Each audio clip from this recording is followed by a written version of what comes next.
Hi, all. Rabbi Kotok is on a flight today, so I am taking over for him on this day and excited to be with you. It is a month that we are looking at the Reform movement and its platforms. And Susan, did you grow up in the Reform movement? I don't know. Or did you grow up more traditional? If you're able to unmute. If not, don't worry. You can give a thumbs up or a thumbs down. I grew up in second grade, I guess, when we moved to Chapel. Oh, go ahead, Susan. Did you grow up in the Reform movement? I did. You both did. So it's funny when you meet people. I did as well. And Chaim Stern, who was the editor of Gates of Prayer, was our rabbi. And it's funny when you meet people who don't know anything about Reform, or especially if they live outside the States, like it's so normal to grow up in the Reform movement. It's very common, and there's strong movement identity. When I worked in England, it was not that way at all. So Rabbi Kotok is mid-flight today, so I'm taking over for him. And what we're going to look at today is the second platform that came after the 1885 Pittsburgh platform, the 1937 platform. And if you think about the world of 1885 and the world of 1937, they're two completely different worlds. And so what he wanted me to do first is review with you what was going on in the world at those two times. And there's a fabulous book, which is called The Timetables of Jewish History, which takes... Are you able to see that on the screen? Okay, great. It takes world events, and it takes Jewish events, and it takes, here, I'll see, general history, Jews in North and South America. So our geography, right? Because we often focus on what's going on here as opposed to thinking about the world. Jews in Europe, Jews in the Middle East and elsewhere, and Jewish culture. And it starts from, I have it right here. I think it starts from, from negative 9,000 BCE. And then obviously when Abraham comes on the scene, and then it goes, this edition goes to, I think 1980 something, but there are later, 91. But there are, I'm sure there's more updated editions. It's as someone who loves history, and I think things become more potent if you view them through the lens of history. It's a great resource. So Rabbi Kotok just wanted me to review kind of what was going on in the world. So I took out just 1937 so we could see what's going on in general history in our region of the world, in Europe. Obviously, that's a very potent time, and in the Middle East and Jewish culture. So in general history, which I think I always know this, it's Walt Disney, the first movie by Disney, Snow White and the Seven Dwarfs, comes out, the first full-length movie cartoon. It's 1937. It's funny to think about the world and how much the world will change after that.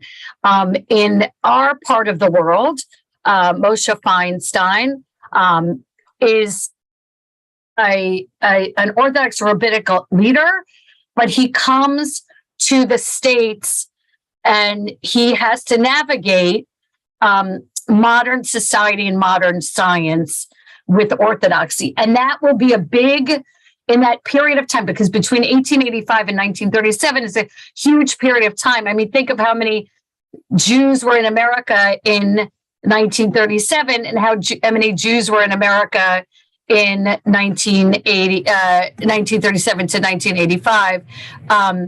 And it's a massive period of time, but it's also a lot of changes, including mass immigration. I'm guessing if you had family that came to America, they probably came between those two periods of time. And in the European world, Marc Chagall's works in German museums are taken down. So you see this play with art that the Nazis are going to use, in degenerate art or renaming of art, as happened with Klimt's stuff. If you remember, a portrait that was named after a Jewish lady becomes Woman in Gold. They Judaify a lot of art, which was promoted by the Jewish community. In the Middle East, the Haganah exists, and they will ultimately fight for there to be a state, and they've already been fighting. But it's not enough, and it's not soon enough. If the state of Israel had been created in 1937, it would be a very different reality, but it wasn't. But there was still fighting that was going on, that was there.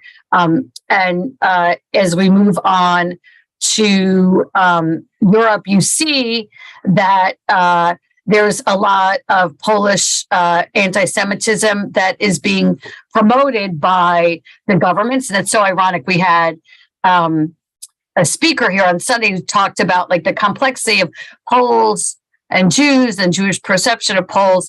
But, I think many people felt like, well, if you have the government of Poland who, so quickly and willingly came along and, gave in to the Nazis and became, as Judah Goldhagen in his book called Hitler's Willing Executioners, it's a very tough time. For those who like Jewish culture, I can get it for you wholesale, is written at this time. And Leah Rostin, I remember my parents having a book of his stories when I was growing up.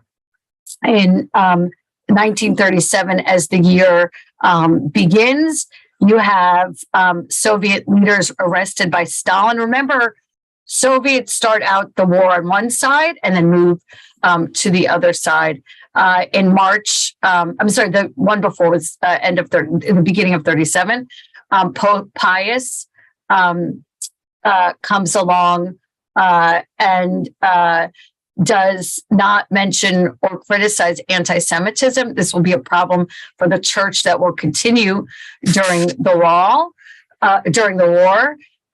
In April, Germany helps with the nationalists in the Spanish Civil War, and that is epitomized by Pablo Picasso's painting Guernica. If you've ever visited Spain, it is an unbelievable piece, fills a whole room. I remember standing in front of it. It is absolutely incredible and records that destruction that is there.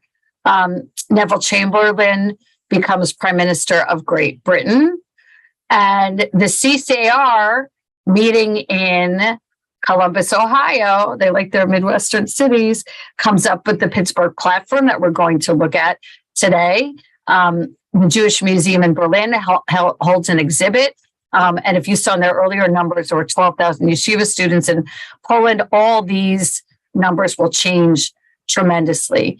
For the Middle East, this map is perhaps the most important thing. Remember, since the 1919 and the Balfour Declaration, we feel like there's going to be a state.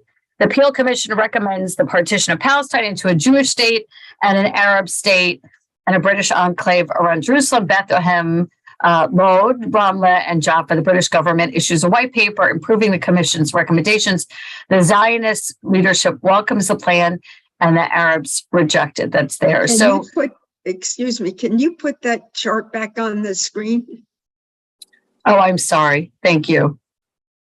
Let me put it back up there. Sorry, I thought it was up there. Thank you for telling me.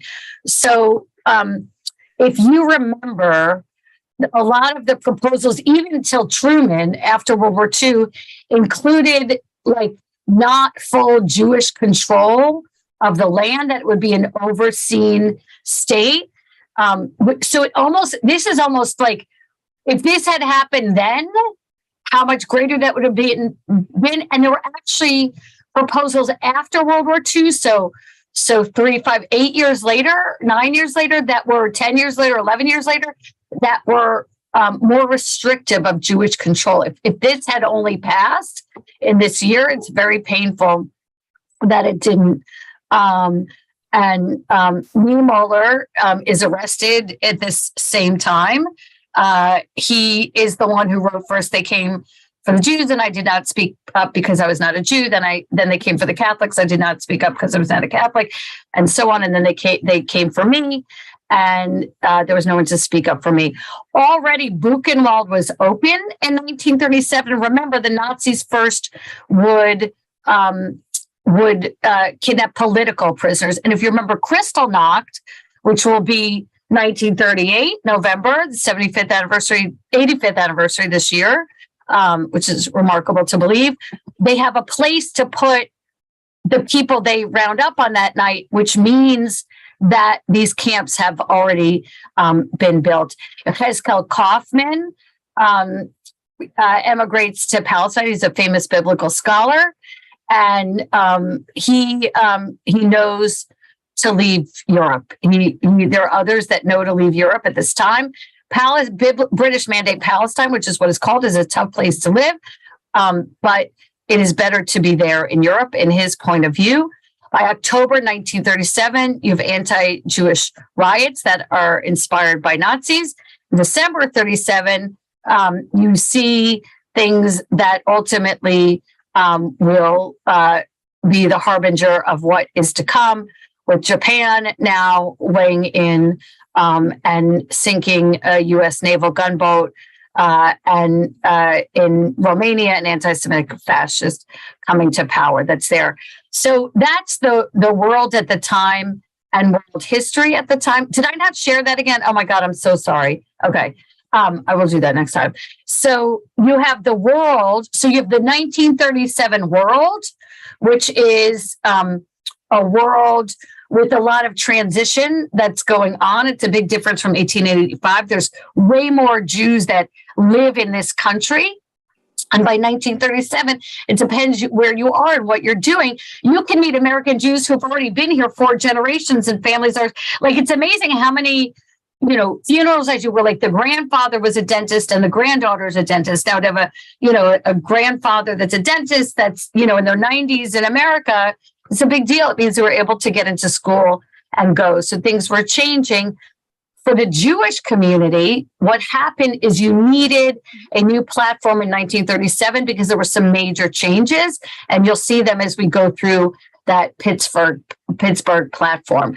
When it's funny because there'll be later platforms that Rabbi Kotok will go through, but it's funny to think about when is the breaking point when you need a new platform? In the same way you can think about why is 10 commandments enough? Why is it not 11 or 20, 10 plagues or 2 plagues? Why is it that? Why is it in this year? Well, 1937 becomes a very important year because the nature of the American Jewish community has changed. And the most important place, the place that is hoped will be a refuge, which is at the time British Mandate Palestine, but will ultimately become the land of Israel. So just what's going on in the world. It's almost terrifying. In 1937, no one knew what was to come.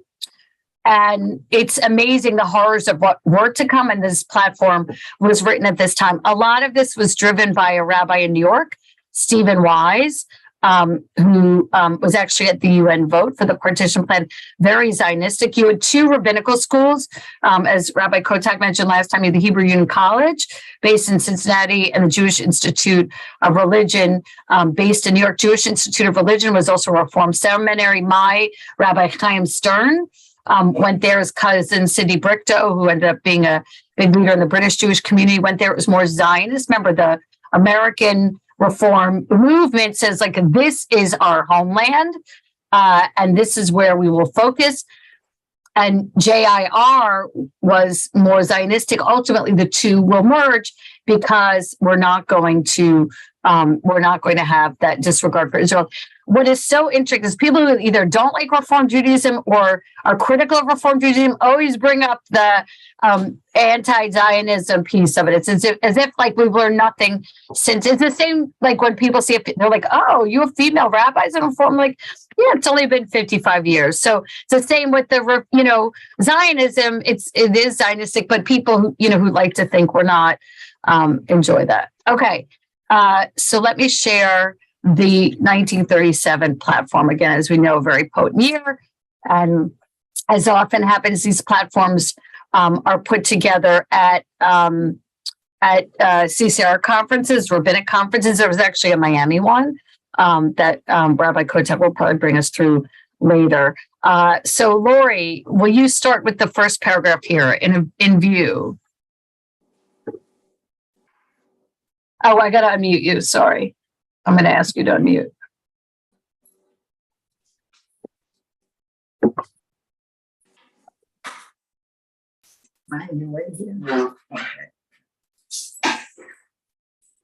Go ahead. Great. Okay, in view of the changes that have taken place in the modern world and the consequent needed of stating anew the teachings of Reform Judaism, the Central Conference of American Rabbis makes the following declaration of principles. It presents them not as a fixed creed, but as a guide for the progressive elements of Jewry.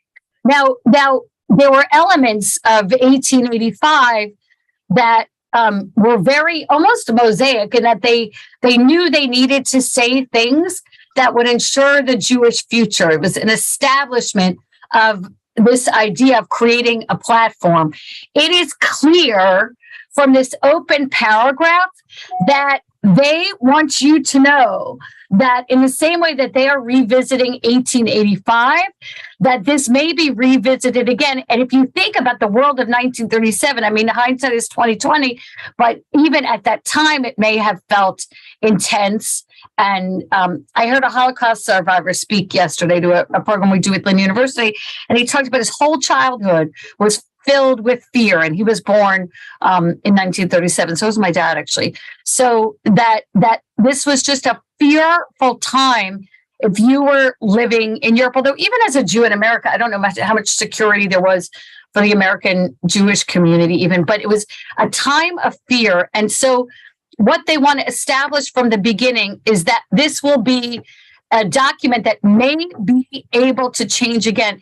And one of the important things, like when people say Reformed Jew, that's not really right. It's Reformed Jew. Why? There's no ED at the end, because there's the potential to always change and to grow. So already they are acknowledging that things that were said in 1885 need to be readdressed, but things that they say in 1937 may also need to be readdressed, and they absolutely certainly will. That was there. Yes, Rabbi Jessica? Yes. Do you think that they also left this open like that because they knew that they would have to talk about women at some point in the future? Not in 1937. I don't think. They didn't say I don't that. think. Okay. I don't think in. I don't think in 1937. I only wish, but I mean, women weren't ordained. It's just the 50th year now.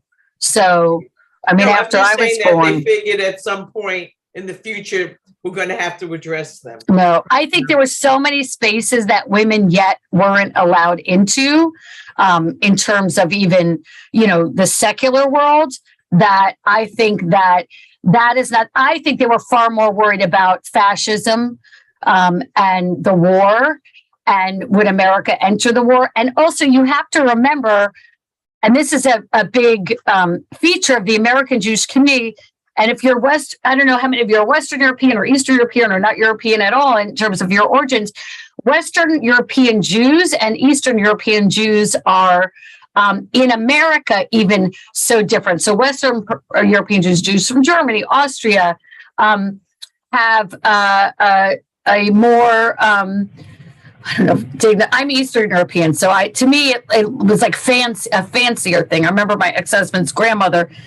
My grandmother called her a fancy American woman, like a fancy lady, because she rode horses, and they were Western European. My family's all Eastern European, Poland and Russia. We're like picking potatoes in the field. That's why my dad said our side was always so short, because you could reach the potatoes more easily in the field. Like that's like so. But even I don't know like how subtle it's you, but like if I meet like a German Jew, like a Yekker, a German Jew, you could, and it's more blatant in England too, where you have a lot more European Jews. There's in American society, the Western European Jews didn't want to know or marry the Eastern European Jews. These were major issues. And I hear families, when I just did a funeral a few weeks ago for a man who like the husband's family didn't like the wife's family, or vice versa, because one was, fancy Western European and one was Eastern. So I think they were more concerned with fascism, and they were more concerned with the nature of the American Jewish community and the need to be together, because it was pretty divided. I mean, think who's in America in 1885. Like if you come as a Judo-American in 1885, like you are probably pretty established in this country, and you're not an immigrant coming into Ellis Island on the Lower East Side in 1937. Well, 37, they're hardly letting anyone in, but in that period of time between World War I and World War II. And so I think it's much more about figuring out a way to both be supportive of Israel, but at the same time, not go against ourselves in American society. It's like the Hanukkah story. You know, the candles and the oil is a later addition to the story. What really happened in the Hanukkah story is there was an overthrow of the government, and the Jewish people just felt like, oh my God, we're going to live under foreign rule for all these years. We don't want the overthrow of the government to be our main cultural story, so we're going to adjust it to this lovely oil story. I think they're navigating that line here, that they know that fascism is on the rise, that there's awareness of what's going on in Europe. They also know there's a very divided, very diverse American Jewish community. I mean, you meet Jews from like Rabbi Singer's family from Duluth, or, you know, families, you know, were in California since the 1880s. And then you have those who are just coming to the States. It's just a very wide range of American Jews. And I think they're more concerned at having American Reform Jews know that this is a place, and you can see it in Nature of Judaism line. Judaism welcomes all truth, whether written in the pages of Scripture or deciphered from the records of nature. The new discoveries of science, while replacing the older scientific views underlying our sacred literature, do not conflict with the essential spirit of religion as manifested in the consecration of man's will, heart, and mind to do the service of God and community. So one of the features from the beginning of Reform Judaism is that we are going to accept science and learn secular subjects, but we're also going to have faith in God. And the best example of that is that, you know, there's 6 days of creation and then 1 day to rest. But there's an understanding from like a perspective of ours that it wasn't 6 24-hour days, the biblical days. Like the first biblical day could have been billions of years. The second biblical day could have been millions of years. We don't get stuck on that. We can have both at the same time. We can have the stories of the Torah, but we can also say science. We can look at like the red of the River Nile and say, oh, is there a red algae that exists at that time? Remember what's also rising at this time? Huge is archaeology, right? Think of like Lawrence of Arabia, and think of, you have the pharaoh, you know, the pyramids and explorers in Egypt. Think of that like that adventurous, you know, kind of Teddy Roosevelt kind of man with the safari hat and all that. All that's coming at this time where you're exploring, you're going into these places and you're exploring, and there's scientific growth. So you can't, as an Orthodox Jew, you can be like, don't need it, word from God. But as a Reformed Jew who wants to engage with society at large, you can take, you know, the man on his safari and what he brings back alongside with having faith in God, Torah, and Israel. That's there. But it's a great question, Lori. Which it's just, even, I would argue even today, it's not, you know, the 3 bad reports came out from the Reform movement last year about the treatment of women. So even today, I don't even know. We've come a long way, but not far enough. Exactly. A kind of. Judy, if you'll read the number 2. Oh, you're muted. I muted you. Sorry.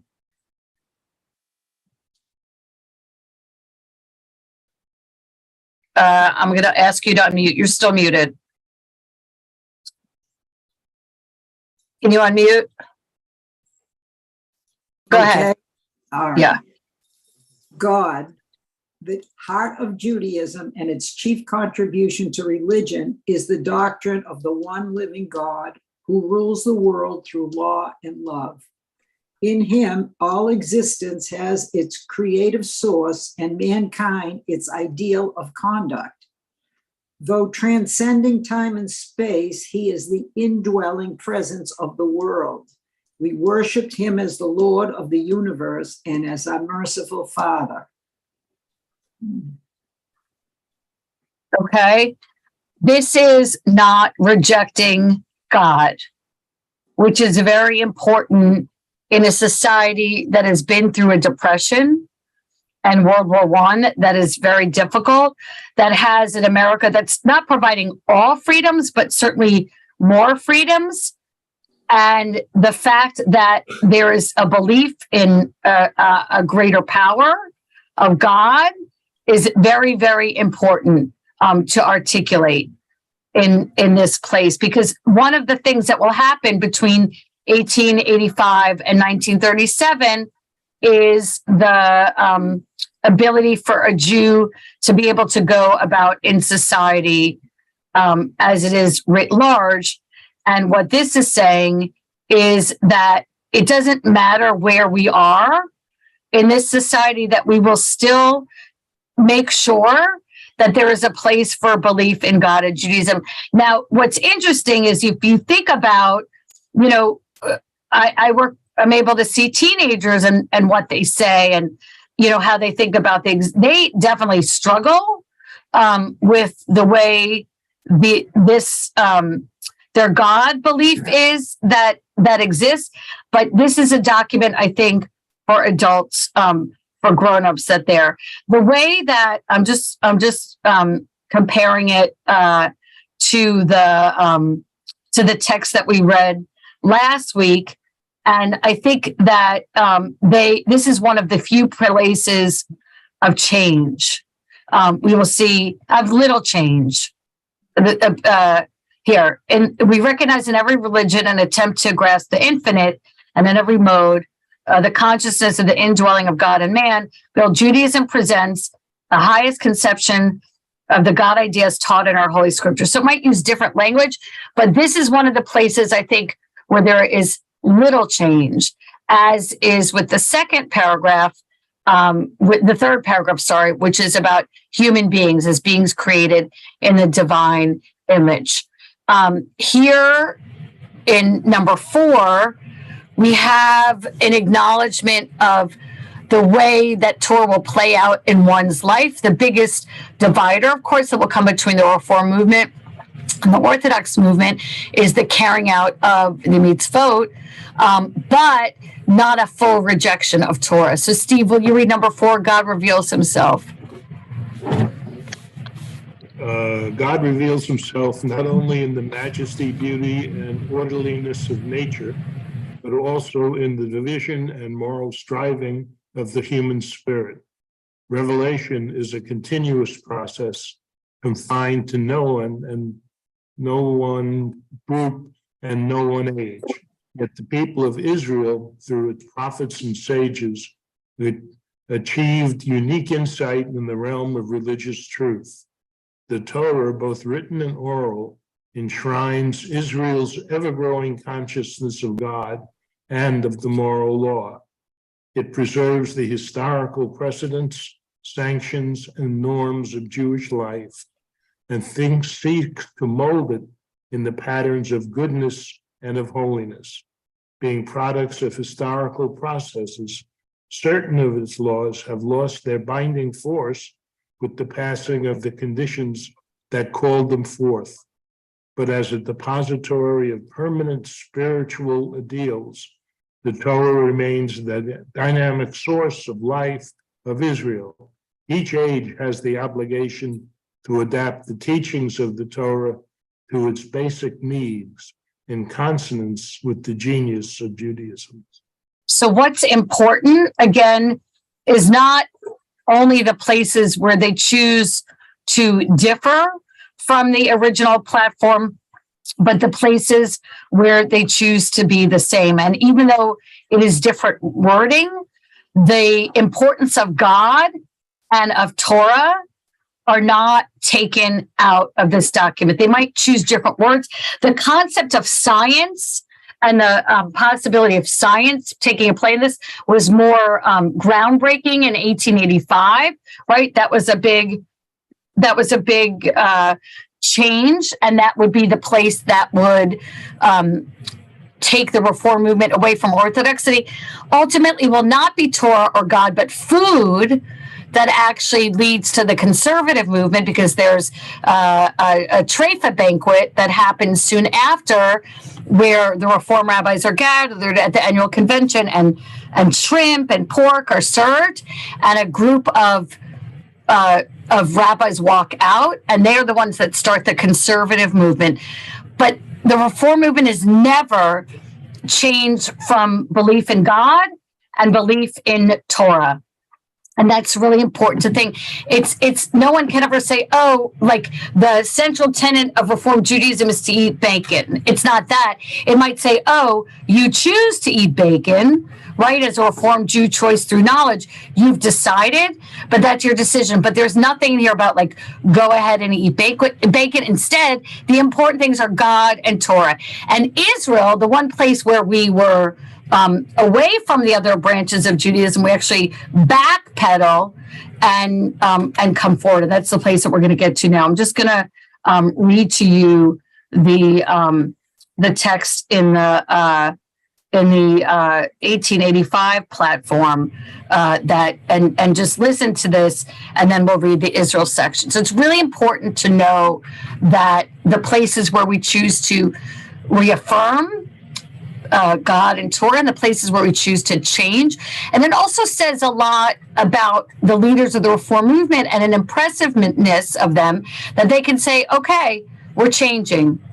We're changing something that was a major distinguisher of us in 1885, and we're changing. And it makes me happy that they were able to do it. So in 1885, they said, we recognize in the modern era of universal culture of heart and intellect the approaching of the realization of Israel's great messianic hope for the establishment of the kingdom of truth, justice, and peace among all men. So they're saying, we understand there's an idea of a Zionistic place, but we consider ourselves no longer a nation, but a religious community, and therefore expect neither a return to Palestine, nor a sacrificial worship under the sons of Aaron, nor the restoration of any laws concerning the Jewish state. Now, in 1885, you can sit for a second and play, 2020 hindsight. What if they had been Zionistic at that time? Then, would have things played out differently? I think the early Reform Jews were so interested in establishing themselves in society, whether it was European society or American society, and establishing this new branch of Judaism where you could work in the secular community, but have a Jewish life still, in countries like France and countries like Germany, Russia, and Poland's obviously a different scenario, that they just wanted to be clear that they were loyal to the land they were living in. What changes by 1937 is how we get to this. So Susan Sosin, do you want to read Judaism? Israel, number 5. Judaism is the soul of which Israel is the body. Okay, already, like there, I mean, already, that's such a massive, right? What is even that first line say to you? I mean, have you ever seen such a humongous change from, it's not, it was important at a time and a place, but it's not going to be any part of our thinking, to soul and body, right? And soul, if you think about it, like body, you can see and feel and touch. Soul is ephemeral. You can absorb what, you can interpret what soul is to you, but the body is, that's real and concrete. Now, it doesn't even exist yet, right? There's no state of Israel yet, but there is, there are aliyot and things that are happening. How much of this do you think is the reality of the time, what it felt like in 1937 versus like a Zionistic leadership? I think I have to look at what year JIR and Hebrew Union College merged. I thought it was later. I thought it was in the 50s, but I'm wondering if it's earlier, because it's Stephen Wise, who's a huge Zionist rabbi. Remember, you also have Brandeis by this time, who's been on the Supreme Court, Jewish Institute of Religion merger. Let me just see if I can see. But that is a major, it's like as if they didn't even, I think on Torah and on God, they had the paragraphs written in 1885 in their head. Not here at all. Susan, keep going.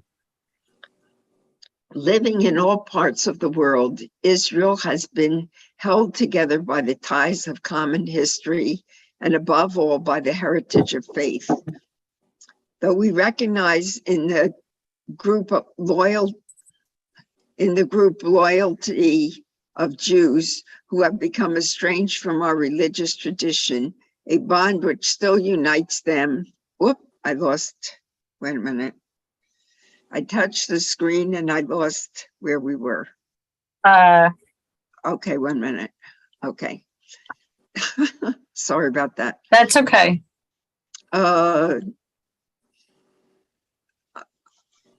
Tell me where I was. We maintain that it is by religion And for its religion that the Jewish people has lived. The non-Jew who accepts our faith is welcome as a member of the Jewish community. In all lands, where our people live, they assume and seek to share loyally the full duties and responsibilities of citizenship and to create seats of Jewish knowledge and religion. In the rehabilitation of Palestine, the land hallowed by memories and hopes, we behold the promise of renewed life for many of our brethren.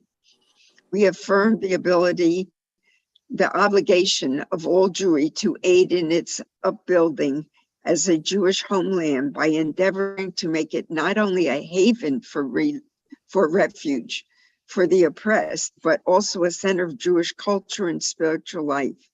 Throughout the ages, it has been Israel's mission to witness to the divine in the face of every form of paganism and materialism.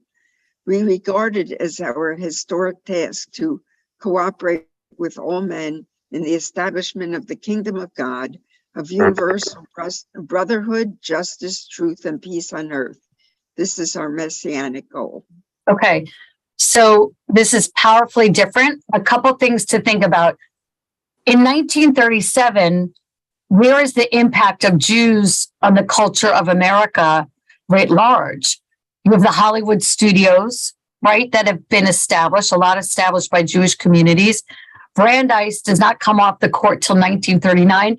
And while he was earlier on not as Zionistic, later in his career, he does become more Zionistic. So in 1885, the role of Jews in American society at large is, I think in some parts of the country, greater. The South, for sure, you hear a lot about Jews who were established, the Midwest a little bit, but nationwide, especially LA and New York, if you think about New York and what things look like in politics, there are certainly more Jews in place. That doesn't mean that there's less anti-Semitism.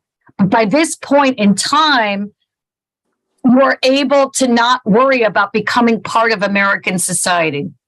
You're part of American society. It may not be perfect for everyone. But you have to remember, America has way slowed down its immigration.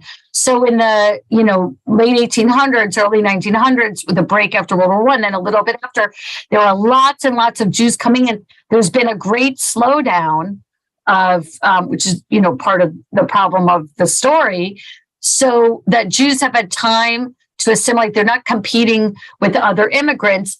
And so there's certainly a comfort level that allows them to say this, but also there's a change in sensibility of what it means to be a Reformed Jew. It's kind of like, for those of you who were active in Reformed Jews in the 70s, what was like the major call of Reformed Judaism in the 70s?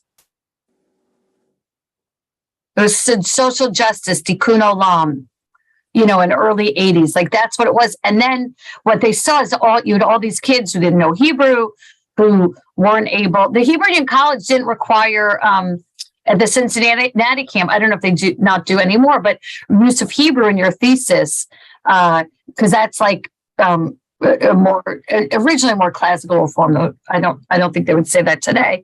So what the reform movement has been able to do, which is why it's so wonderful to be a Reformed Jew, is change. I mean, to start with that line about the soul and the body, but then to say, we're not only going to cast our poor and our miserable and the ones who are being persecuted in their countries to Israel or whatever this land will be, but also those who can establish arts and culture, right? It's not just for the poor And the refugees, it can be a place. And if you read All to New Land, which is Theodor Herzl's vision of what this old new land will look like, this, Zionist state, it's very cultured. It's also very religiously diverse, and that people go to the opera together, and it's very fancy. It's like Vienna. I mean, it sounds like Vienna, where he knew well, in Paris and all these cities he lived in. But it's like a Herzlian view of what it's not just going to be a refuge, like, that image of the Statue of Liberty, like bring me your, I think, teeming masses struggling to be free, but there's going to be a vibrancy and a culture and a life. And like, in some ways that is the face of Israel today. It is a refuge for sure, but it's also some of the greatest movies and art and culture and technology and science come out of Israel. And so that they knew that is truly remarkable. Does anyone remember growing up in a reform setting that was not Zionistic? I was a rabbi in Charlotte, North Carolina. Were you, Judy, were you going to say something? No, just nodding. Yeah. I grew, there was no Israel mentioned in my earlier study or homeland or anything like that. Where did you grow up? New Jersey. Okay. So I was a rabbi in Charlotte, North Carolina for 2 years in 99 to 2001.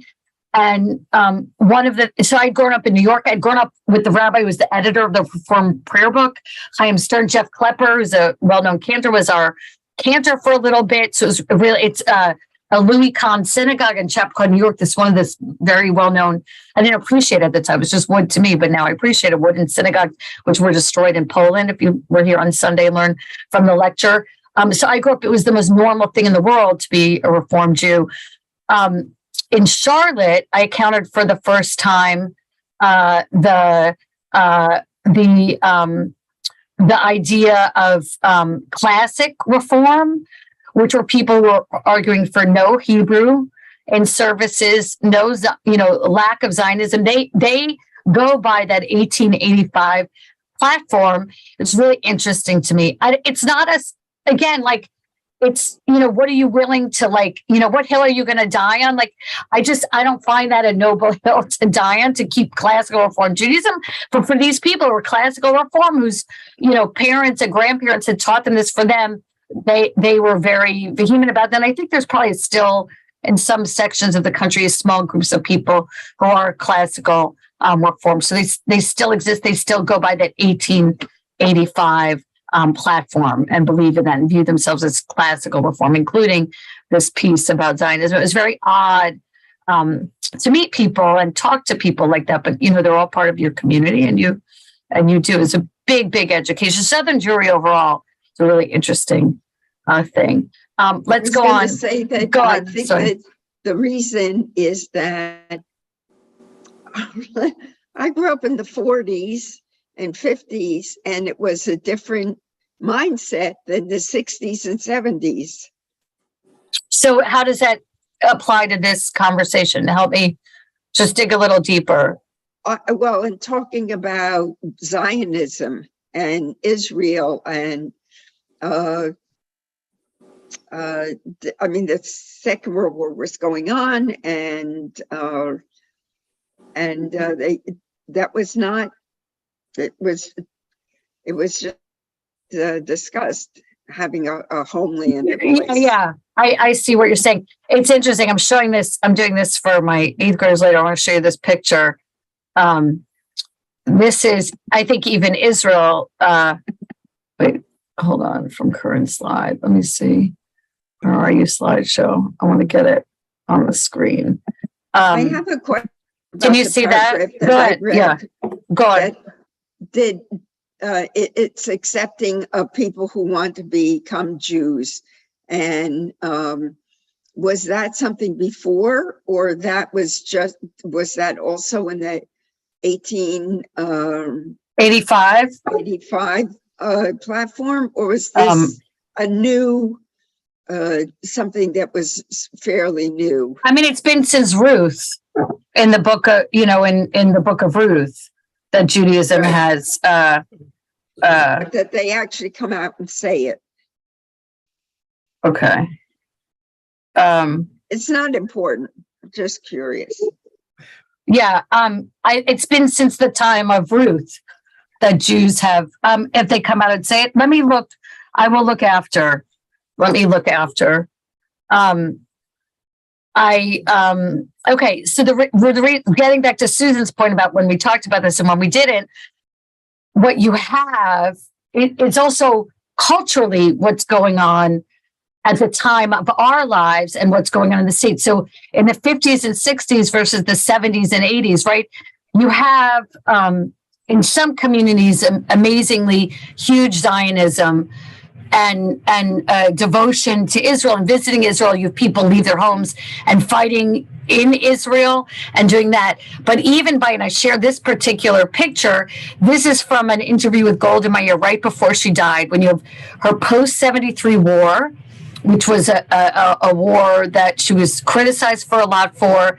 You have her where it's ultimately Begin that will make peace with Sadat, even though she did all the groundwork. They even call her like an old grandmother at the meeting. Like it's she's at the table, but it's like they like mock her a little bit. She's very tired here. And I think part of what Susan said reflects like the highs and lows of our relationship with Israel. Even today, look at what's going on where, what we're watching happening in the government and protests and feeling like far away yet close. And we go through this here, even this country that for 2,000 years, we waited to come back to. It's tired out Golda Meir. So I think there are moments when we feel very Zionistic and close and moments where we feel farther away. And I think what has happened over time is that if you look at like my kids or your grandkids or your kids, some are extremely Zionist, like Susan's, son served in the Israeli army, and others are struggling with Israel. They go on birthright, which I think is a huge saving of the Jewish people, and onward, a program our federation has, but they also are able to articulate the struggle more. They're able to live more freely in society. They're able to marry, and I just think that it just reflects this complicated relationship that we have in the state. And I wish it wasn't complicated. I just wish it was all Zionist all the time, but it's not. And we're not living there. We're not sending our sons and daughters to the army. So it's hard to sometimes have a place at the table. But it is funny to think about it. I don't think I grew up in I didn't feel like we did a ton for Israel. I mean, I went to Israel in high school. But I think that where Zionism stands in the reform movement, still certainly has place for improvement. Like those of us who have, family members who become more traditional, you're sending your kid to Israel for the year, for sure, for a gap year. Some may be making Aliyah. I know plenty of reform Jewish families who, send children to Israel for a year. It's part of it. I don't think it's as natural in the reform movement, though. If you have grandchildren, the reform movement just increased its B'nai Mitzvah gift from $250 towards a trip to Israel to $3,250 towards a trip to Israel. Now, that makes me worry how much the price, right? We'll see how much the price went up, but it's a very generous gift. They want to get kids there. They really do. Social justice. Now, here's what happened. Is social justice became, for a lot of people, their religion, right? Which is okay in 1937 because there's plenty of social justice to do. But by the 70s, when the reform movement makes social justice so high that at the lack of other things, including knowledge, it becomes a problem. Lori Putterman, will you read that? Social justice. Judaism seeks the attainment of a just society by the application of its teachings to the economic order, to industry and commerce, and to international affairs. It aims at the elimination of man-made misery and suffering, of poverty and degradation, of tyranny and slavery, of social inequity and prejudice, of ill will and strife. It advocates the promotion of harmonious relations between warring classes on the basis of equality and justice, and the creation of conditions under which human personality may flourish. It pleads for the safeguarding of children against exploitation. It champions the cause of all who work and of their right to an adequate standard of living as prior to the rights of poverty. Judaism emphasizes the duty of charity and strives for a social order which will protect man against the material disabilities of old age, sickness, and unemployment. That sounds a little bit like, hello. You know what I mean? It's obvious, like it should have been that way. Well, right, but but it's like, right. I don't know. How can you have something like that? I think that it's a historical reality, what's happened between 1885 and 1937 in terms of industrialization, in terms of the growth of the city, in terms of you have to think about New York in the early 1900s and the Triangle Shirtwaist Fire and there's not child labor laws. It's not required for kids to be in this period of time. You have a whole change in education. And also in Eastern Europe, where especially, but in places of Europe, but I would say especially Eastern Europe, where you don't even have records of people to come to America. These are things you have to articulate. I think that reflects the change in the world between 1885 and 1937 and a desire to prevent what happened with the abuse of workers in the United States in that period of time. I think that sounds almost like a utopia, and and it wasn't. We still want it, right? I think to this day we're still fighting for these things. Right. Yeah. We just have a couple of minutes left. Sorry about that. No, that's great. Let's read. Let's just this. I mean, the peace paragraph is painful to read because you realize that. A lot of the stories about, if you look at, I have a friend who studied this, a late friend who's a rabbi. A lot of the stories about what was going on in Europe during World War II were buried on page 11 or 12 of the New York Times. There's a lot of studying about why what was going on during the Holocaust didn't make front page news. And, this is paragraph 8, I think is a sobering reminder of we think we have, we can work so hard and then you look at what happened, 2 years after this, and it's heartbreaking. So that's why I was thinking about what Jonathan Greenblatt said to us, you fight one by one by one. You just have to keep, being vigilant about this and proactive, but at the same time, believe that there is a world of peace and sympathy. But this is probably the most debilitating paragraph in some way, because it's so, they were not able to keep this alive at all. Steve, will you read to the end here, religious practice? The Jewish life is marked by consecration to these ideals of Judaism. It calls for faithful participation in the life of the Jewish community as it finds expression in home, synagogue, and school, and in all other agencies that enrich Jewish life and promote its welfare. The home has been and must continue to be a stronghold of Jewish life, hallowed by the spirit of love and reverence, by moral discipline, religious observance, and worship.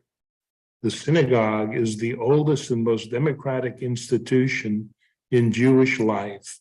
It is the prime communal agency by which Judaism is fostered and preserved. It links the Jews of each community and unites them with all Israel. The perpetration of Judaism is a living force, depends upon religious knowledge and upon the education of each new generation in our rich cultural and spiritual heritage. Which will be ironic because there will be a time, like when I was growing up in the 70s, my education in Sunday school was not good. It was very reprimanding. It was rote learning. Like now we do such creative things with the kids and there's much more methodology. It was not, I think camps were a place. I didn't go to camp, but I think the camps were more fun transferring of information. But for like the average kid at the average synagogue, it did not become that. There was not. And I also think it's a behavior, think of how like a kid in 1937, the expectations of behavior and of distraction and of respecting your parents. I always talk about my parents, if they said to me, read this book, I would read the book.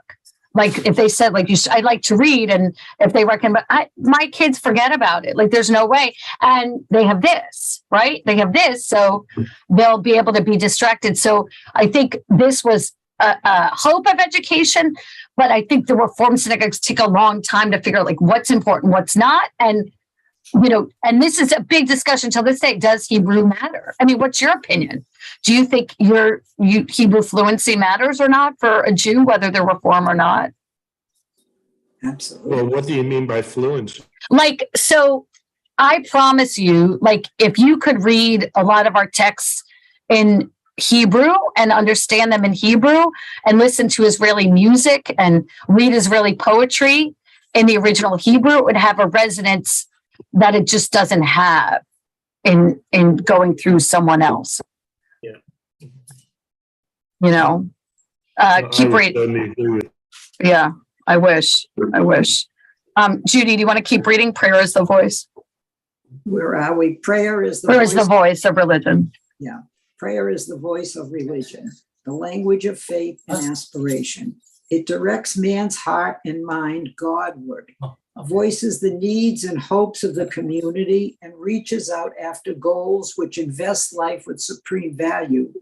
To deepen the spiritual life of our people, we must cultivate the traditional habit of communion with God through prayer in both home and synagogue.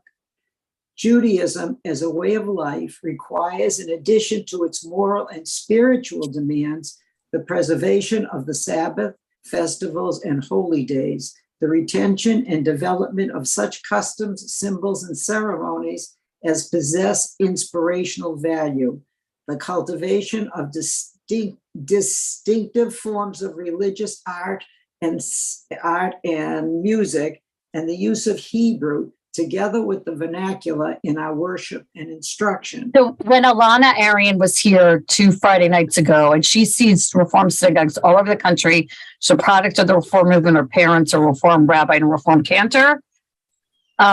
She looked out at our synagogue, which I don't know if you were there that night, had to add chairs. And she's like, I've never seen anything like this. And it made me happy and proud. It also made me sad because I wish every synagogue was like that. But I think this paragraph epitomizes who we are as a synagogue. And it makes me think of that night. And then I'll just end these timeless aims and ideals of our faith. We present anew to a confused and troubled world. Yes, it will be confused and more troubled, and we'll get more. We call upon our fellow Jews to rededicate themselves to them and in harmony with all men. There you go, Lori. Hopefully and courageously to continue Israel's eternal quest after God and his kingdom. And so in some ways, this is very impactful. It changes the stance on Zionism. And in some ways, it's like if a tree falls in forest and no one hears it, it didn't make any impact on the progression of history. And 2 years later, World War II will break out. So it's a very complicated document. There's a lot to be proud of about it, but it also makes you glad to know that the leaders, sometimes leaders don't have humility to pivot and say we're wrong and change. Although they don't acknowledge, what's interesting is they don't acknowledge in 1885 we said this, but now we're saying this, which is different. They don't point that out, but it didn't do enough to stay the war and the threat to Jewry around the world. And that's a reminder again of where I started. Reform Judaism in the States is very strong and has a big voice and is powerful. It's not that way in a lot of parts of the world. And it's, here it's bittersweet. Yes. Any final thoughts or reactions? Wow. Yeah. Right. All right. Thank you, everyone. Rabbi Kotok will be back next week. So wonderful to see you. And thank you so much. Thank you. Take care. Rabbi Be well. All right. Be well. Bye-bye. Thank you, Rabbi. All right. Thanks.